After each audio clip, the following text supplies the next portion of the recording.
श्रीरामचंद्रं शरणं प्रपद्ये श्रीरामदूतं शरणं प्रपद्ये।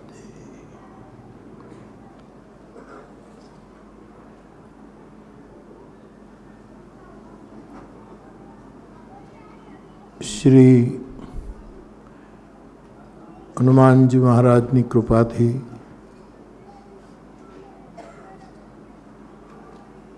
तथा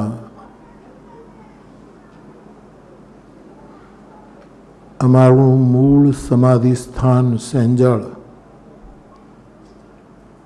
ધ્યાન સ્વામી બાપાની સમાધિ, એની કૃપા, જેમના ચરણમાં બેસીને તલગાજરડાના એક માટીના ઘરના ખૂણામાં મને રામકથા વરદાનમાં પ્રાપ્ત થઈ છે, એ ત્રિભુવન ગુરુની કૃપાથી અને જેમના સ્મરણમાં આવું બધું થઈ રહ્યું છે, જેમની આજે અમારા માટે સ્મરણ તિથિ છે, એવા અમારા પિતાશ્રી પ્રભુદાસજી બાપુ, એમની સમાધિને પ્રણામ કરીને આ વખતનો સંતવાણી એવોર્ડ સંતવાણીના સર્જકોમાંથી પૂજ્ય રવિભાણ સાહેબ એમના સ્થાનને સમર્પિત થયો છે. એ ચેતનાને પ્રણામ કરીને એમના પ્રતિનિધિ તરીકે જે આવ્યા છે, એમનું પણ સ્વાગત અને મારી પ્રસન્નતા વ્યક્ત કરું છું. ભારતી બાપુ મંજીરા વાદક, એમનું પણ આ પ્રસંગે આપણે સૌએ એક વંદના કરી એનો પણ હરખ વ્યક્ત કરું છું.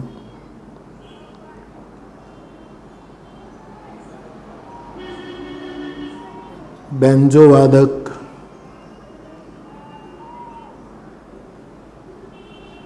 એમની વિદ્યાને પણ આપણે વંદન કર્યા. તબલા વાદક એમનું પણ હૃદયથી સ્વાગત કરીને વંદન કરું છું. અને બધા જ જેમને ઓળખે છે દેશ વિદેશમાં, સ્વભાવની સરળતા, ગાયકીની સરળતા, ચાલવાની સરળતા, બેસવાની સરળતા, એક સાથે ઘણી સરળતાઓ ભેગી થઈ છે, એવા સંતવાણીના એક સમર્થ ગાયક પરમ સ્નેહી હેમંતભાઈ ચૌહાણ, એમણે આપણી વંદના સ્વીકારી. એમનો ખૂબ જ રાજીપો વ્યક્ત કરું છું.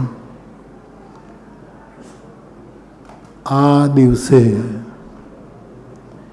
કેટલા બધા સંતવાણી ગાયકો, સાજિંદાઓ, જેમને કોઈને આપણે વ્યક્તિગત નિમંત્રણ પાઠવતા નથી, છતાંય હું બધાની રાહ તો જોતો જોઉં છું.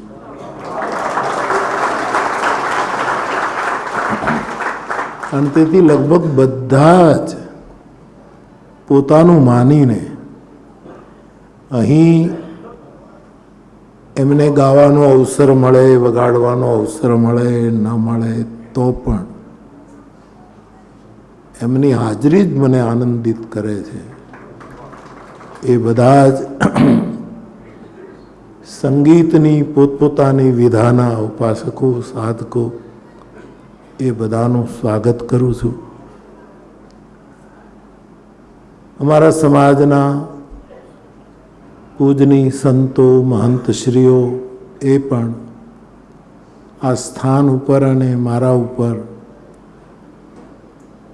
એમનો પ્રેમ આદર એને લીધે આવે એ બધાને પ્રણામ કરું છું.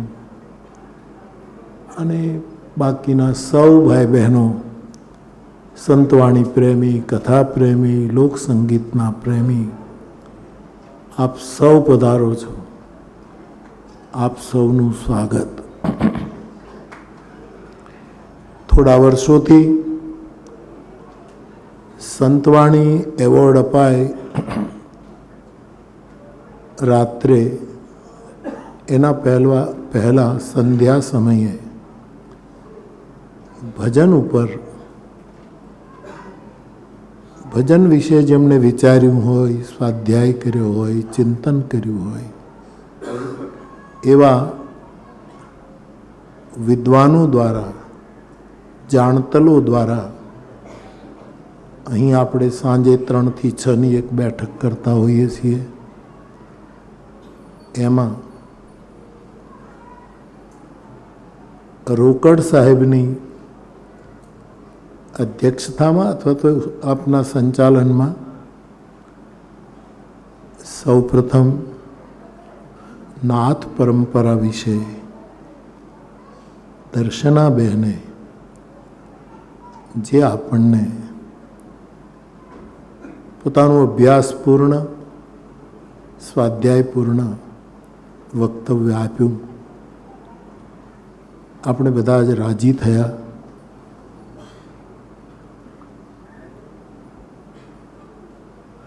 રવિ સાહેબની રચનાઓ, એમના ભજન વિશે, એમના જીવન વિશે, એમની સામાજિક નિસ્બત વિશે પૂજની हमारे दलपतराम बापू पटियार साहेबे એ તો હંમેશા પોતાના અભ્યાસથી, પોતાના અનુભવથી સુંદર રજૂઆત કરે. એ પણ આપણા માટે પ્રસન્નતાનો અવસર છે. અને પરમ સ્નેહી નિરંજનભાઈ રાજ્યગુરુ બધા જ જાણે છે કે આ વ્યક્તિ સતત ભજનની ખોજ ને એ બધામાં રત રહે છે. એનું તપ છે. એમણે ભજનના વિવિધ રૂપો, બંગલો ને દેવળ ને મકાન ને આ તે જે સગાન ગાયને બધું આપણને સમજાયું. એ બદલ પણ મારી પ્રસન્નતા વ્યક્ત કરું છું. પ્રવચનો થઈ ચૂક્યા છે, એવોર્ડ્સ અપાઈ ચૂક્યા છે. હવે સંતવાણી શરૂ કરવાની છે. જે રીતે હરીશભાઈ કહેશે એ રીતે કાર્યક્રમ આગળ વધશે. પણ ભજન વિશે ગુરુ કૃપાથી અને તમારા સૌના આશીર્વાદથી ભજનો સાંભળીને, ભજનો વિશે થોડુંક વાંચીને, ભજનિકોની સાથે બેસીને, વેદોથી લઈને ભક્તિ સૂત્રો સુધી ભજન વિશેના જે કંઈ વિચારો મનીષીઓએ શંકર ભગવાનથી લઉં એમણે જે વ્યક્ત કર્યા છે એના આધારે ભજન વિશે મારી જવાબદારીએ કંઈ કહેવું હોય તો એટલું જ કે ભજન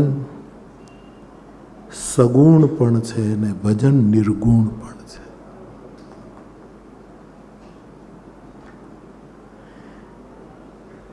નિર્ગુણ ભજન હંમેશા અજન્મા હોય છે.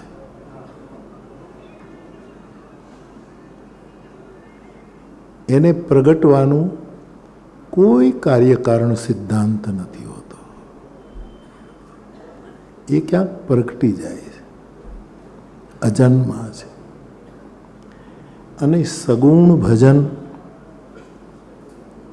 કોઈના મનમાં વિચારો આવે અને લખાય. સગુણ ભજન એટલે કોઈની બુદ્ધિ પ્રજ્ઞા સુધી ગતિ કરવા માંડે, અને કેવલ ખોખલી બુદ્ધિ નહીં, ભીની બુદ્ધિ, એ પછી ભજનને ગાવા માંડે એવી બુદ્ધિથી. વળી મનમાં ઉગે અને લખે, ભીની બુદ્ધિથી પછી એ ગાય, અને પછી એ જ એનું ચિંતન કરવા માટે બેસે, એના ચિંતનમાં ડૂબી જાય, અને એ બધામાંથી ભજનિક પસાર થાય. પછી એને અહંકાર નહીં પણ આત્મસંતોષનો ઓડકાર આવે. એટલે ભજન લખાય, ભજન ગવાય, ભજનનું ખૂબ ચિંતન થાય, અને ભજનનો જેને ઓડકાર આવે, આ અનુભવો જે થાય એને તલગાજરડું સગુણ ભજન કહે છે. કારણ કે એ ભજનને કોઈ નામ છે, અથવા તો એ ભજનના સર્જકનું નામ એની સાથે જોડાય છે, એને કોઈ નામ છે. એ ભજનને કોઈ રૂપ છે, રૂપક દ્વારા, જેમ બંગલો, જેમ આ દોકડ બન્યું તારો દાવનું, આ બધું એનું એક રૂપ પણ નિશ્ચિત થાય છે. એ ભજન જ્યારે અનેક રીતે, બહુ સરસ અહીંયા કહેવાયું કે અમુક, નિરંજન બાપુ જ કહેતા હતા ને કે અમુક ભજન આમ આમ થોડા થોડા પંથમાં જુદા જુદા જ ગવાય છે. વાત એ નહીં, ઢાળ બદલી જાય, લય બદલી જાય, એ રીતે એ છે ને એ ભજનની ચૈતસિક લીલા છે.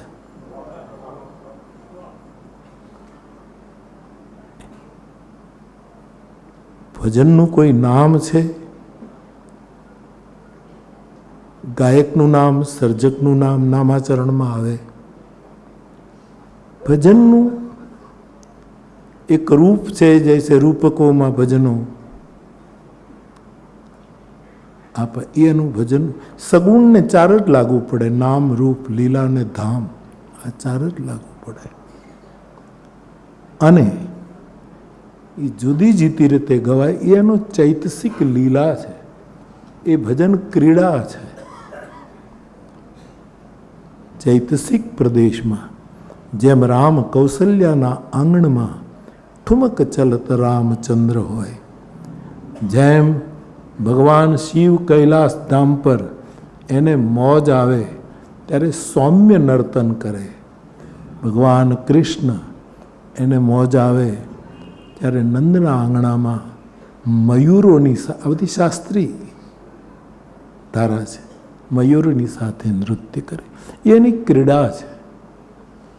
એટલે એક જ ભજન જગમલ બાપુ ગાય, કીર્તિભાઈ ગાય, હેમંતભાઈ ગાય, પરી બાપુ ગાય, કેટલા ભજનીકો અહીંયા બધા આવે છે. એ જ્યારે ગાય છે ત્યારે બધાની કોઈ એકાબીજાની કોપી મેં નથી જોઈ હજી સુધી. એમાં એનું પોતાનું કાંઈક તો હોય જ છે. અને આપે એક વસ્તુનું ધ્યાન રાખવાનું કે એનું એ ભજન 3 જણા પાસેથી સાંભળવું અને 3 વખત મારું માથું કે હલે અને હાથ ઊંચો થાય ત્યારે સમજવાનું કે એમાં તમે તમારી કાંઈક મૌલિકતા નાખી. તમે તમારું ભજન ચૈતસિક ક્રીડા કરે છે, એ લીલા છે ભજનની, લીલા નહીં. એ લીલા, ભજન લીલા કરતું હોય છે. આપણા સમૂહમાં જેમ એક તારો મંજીરા લઈને ગામડાની મંડળી બેસતી હતી અને પછી ગાતા ગાતા જ્યારે સમૂહ સૂરમાં, સમૂહ સ્વરમાં જ્યારે ગાવાનું આવે ત્યારે એક સુર એમાંથી વળી કોક સામે સુરે જઈને ગાય. આ બધી ભજનની લીલા છે, આ બધી ભજનની લીલા છે. એટલે ચિત્તના પ્રદેશ, સગુણના 4 લક્ષણો, ત્યારે ભજન આવી રીતે ક્રીડા કરે, આમ આમ તરંગાયિત થાય છે અને ભજનનો ઓડકાર આવે. દાદ તો મળે જ. દાદ કેમ ન મળે? એણે તપ કર્યું છે, એણે એવું ગાય છે, એવું વગાડે છે, એવું બોલે. દાદ તો મળે અને રૂપિયા પણ મળે. રૂપિયા તો કાંઈ નથી, સમજી લેજો. એ તો અત્યારે આ નોટું હાલે છે, કાલે વળી કાંઈક કોક ફેરવી નાખે તો આ બધું બંધ.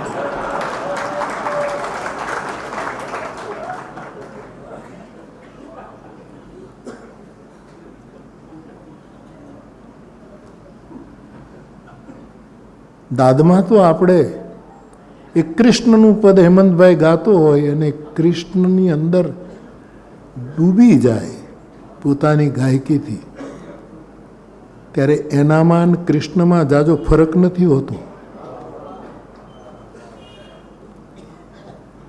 એ વખતે સાચી દાદ તો કૃષ્ણ કહે છે, મને તારે દાદ આપવી હોય તો 2 રીતે જ અપાય. બાપા પધારો, બાપા પધારો.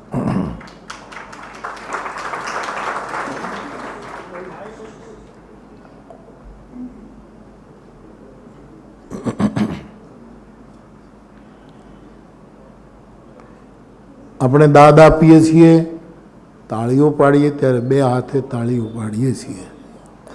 ભગવાન કૃષ્ણએ પોતે કહ્યું કે તને હું ગમ્યો હોઉં, હું તારી ઉપર રાજી થયો છું અને તું મને ભજતો હો તો દાદ આપ. 2 તાળીને ભેગી કરીને દાદ આપ. અને કઈ તાળી હતી? મય્યૈવ મન આધત્સ્વમ મયી બુદ્ધિમ નિવેશે.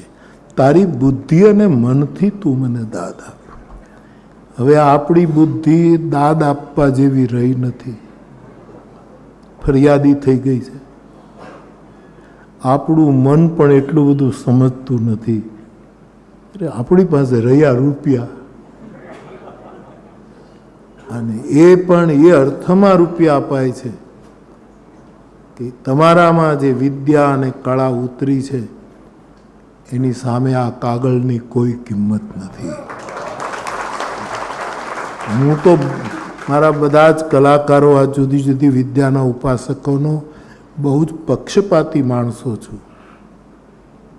એમણે સમાજ પાસેથી વધારે ને વધારે પૈસા લેવા જોઈએ, સારામાં સારા ચાર્જ લેવા જોઈએ. શું કામ ભાઈ? પછી વધારે ભેગા થાય થોડાક વાપરી નાખવા, પણ સગવડવાળાને મૂકવા નહીં. ઘણા કહે છે કે ભલા આટલા, પણ કંઈ નથી આપતો તું યાર, કંઈ નથી. કેવલ એક નાનકડું એવું ગીત ગાય, એવા લોકો 25-25 લાખ રૂપિયા, અને આખી રાત ગાય એવા તો કેટલાય એમાં અંદર હોમાઈ જાય, અને આખી રાત ગાતો હોય મારો ગાયક. ત્યારે ઘણા એમ કહે કે ભાઈ હવે બધા બહુ પૈસા લે છે. નહીં, લેવા ના જ. આ હું તમને ઉશ્કેરું છું. ભજનીકોએ, કલાકારોએ આપણી વૃત્તિ ન હોય, વાત જુદી છે, પણ શું કામ ન લેવાના? લક્ષ્મી કલાના પગમાં નહીં જાય તો ક્યાં જશે? લક્ષ્મીની ઘર જ છે. એટલે જ્યારે ભજનિક લીલા પ્રદેશમાં ગાય છે, એક જ ભજન નારાયણ બાપુ જ્યારે ગાવા માંડતા તો કેટલા રાગમાં લેતા, 12 રાગમાં એક જ ભજન. આમ આ બધા જ આપણા જે જૂના બધા કેટલા રાગમાં, એ બધી એનો ચૈતસિક વિહાર છે. સગુણ ભજનની એ લીલા છે. અને એમાં ગમે તેટલા પૈસા આપો તો પણ ઓડકાર ના આવે, ગમે તેટલી ગોળ થાય તોય ઓડકાર ના આવે. પણ એ ગાતા ગાતા એને પોતાને જ્યારે આત્મસંતોષનો ઓડકાર આવે ત્યારે ભજન 16 કળાનો સગુણ અવતાર થાય છે, પૂર્ણાવતાર થાય છે. એનું સગુણ, બાકી મૂળ તો ભજનનું રૂપ નિર્ગુણ છે. એને કોઈ ભજનનો મા બાપ કોણ? હું ગોતું છું, હજી મને જીડ્યા. ભજનના મા બાપ કોણ? શંકર વ્યક્તિ નથી, શંકર સ્વયં ભજન છે. શિવ માની સ્વયં ભજન, અને શંકરના કોઈ મા બાપ નહીં. અજન્માનો લોકા કિમિ વયવવંતો વિજગતામ. એટલે ભજન મૂળતઃ નિર્ગુણ છે. ત્યાં મન પણ હોતું નથી, ત્યાં બુદ્ધિ પણ હોતી નથી, ત્યાં ચિત્ત પણ હોતું નથી, અને ત્યાં અહંકાર પણ હોતો નથી. સમગ્ર અહંકાર અંતઃકરણ વિગલિત થઈ જાય અને પછી જે કંઈક છે એને નામ આપવું હોય તો ભજન નામ આપી શકાય. એ ભજન છે. તો ભજનના મારી દૃષ્ટિએ 2 રૂપ છે, એક નિર્ગુણ, એક સગુણ. એવા ભજનના અનેક એંગલથી આપણે દર્શન કરી રહ્યા છીએ. અને એવું કંઈક અહીંયા દર વર્ષે થઈ રહ્યું છે, એનો મને બહુ આનંદ છે, અતિશય આનંદ છે. હનુમાનજી કરે આ બધું થતું રહે, અને ક્યારેક ન થાય તો નથી રમતા.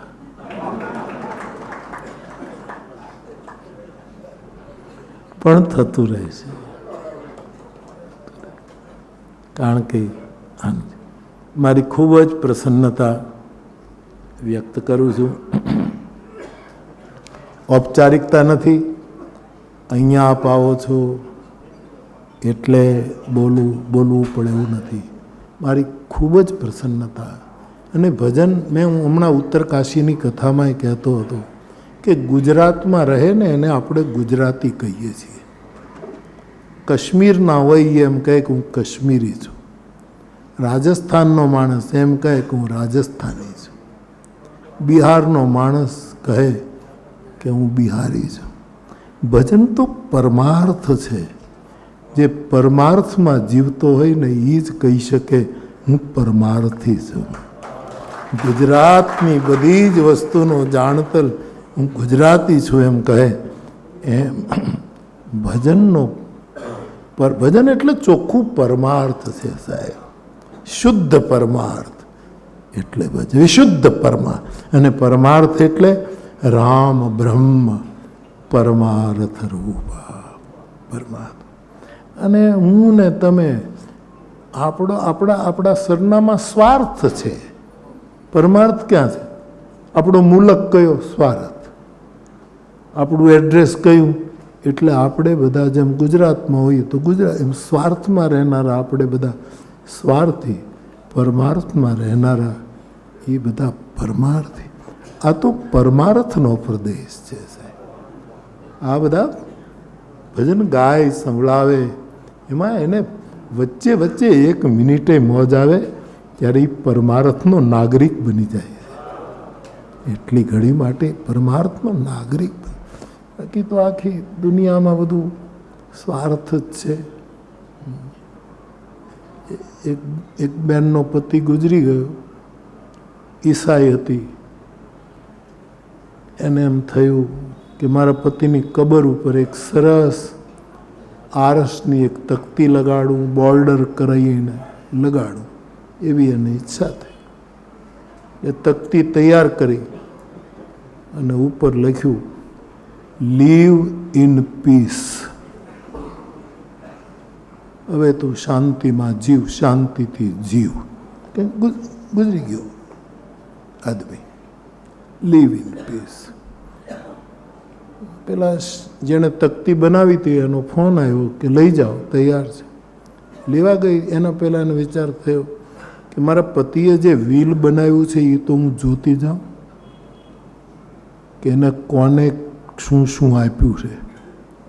એને વ્હીલ જોયું, એમાં આ બેનને એક પૈસોય નહોતો આપ્યો. આણે ઉતાવળમાં તકતી બનાવી નાખી કે લીવ ઇન પીસ. ગઈ, તકતી જોઈ, લવ ઇન પીસ લખ્યું હતું, નીચે જગ્યા હતી. બેન પસંદ પડી તો કે બહુ પસંદ પડી, પણ નીચે જગ્યા છે ત્યાં એક વાક્ય લખ.